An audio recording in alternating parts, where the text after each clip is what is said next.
yaratıcı olması gerekmiyor mu sence? Ya kanka, iyi güzel anlatıyorsun. Allah yarattı falan da. Senin Allah yarattı dediğin her şeyi bugün bilim açıklıyor zaten. Mesela bir elmayı Allah yarattı diyorsun değil mi sen? Evet. Heh, işte bilim de diyor ki bu elmanın oluşması için tohum toprağa düşünce ona hemen gerekli olan su, ısı, oksijen sağlanır ve tohum çimlenmeye başlar.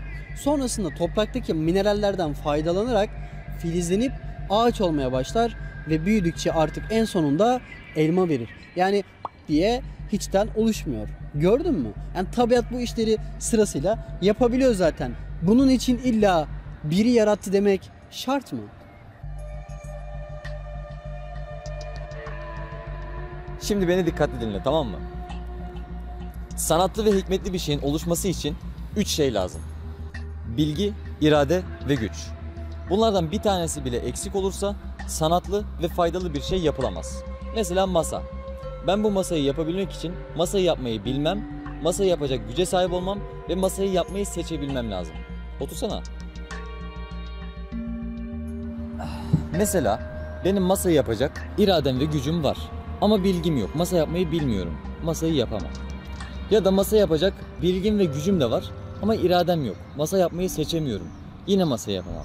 Bunun gibi bu unsurlardan bir tanesi veya birden fazlası eksik olursa ben sanatlı ve hikmetli bir iş yapamam. Cansız bir masa olsa bile. Şimdi sen ne okuyordun? Biyoloji. O zaman tohum yapısını falan incelemişsindir. Yani.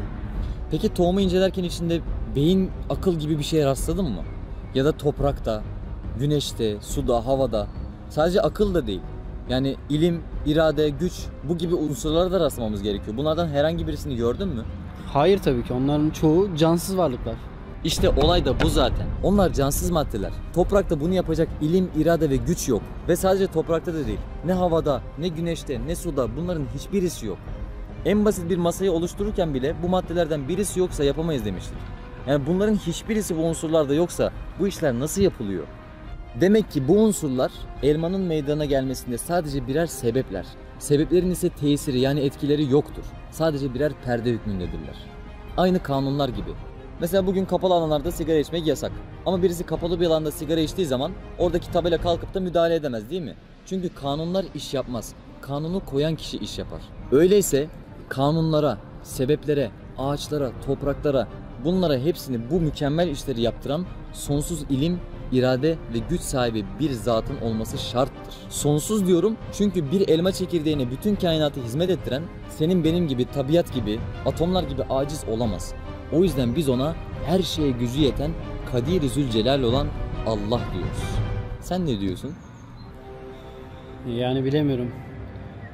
Dediğin şeyler doğru ama biraz düşünmem gerekiyor. İyi düşün ama biraz acele et. Çünkü toprak altına girdikten sonra düşünmek için çok geç olacak.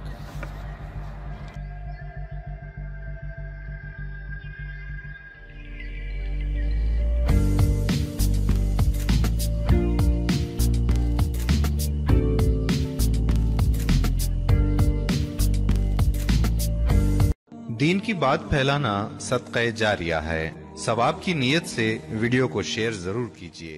जज़ाकल्लाह।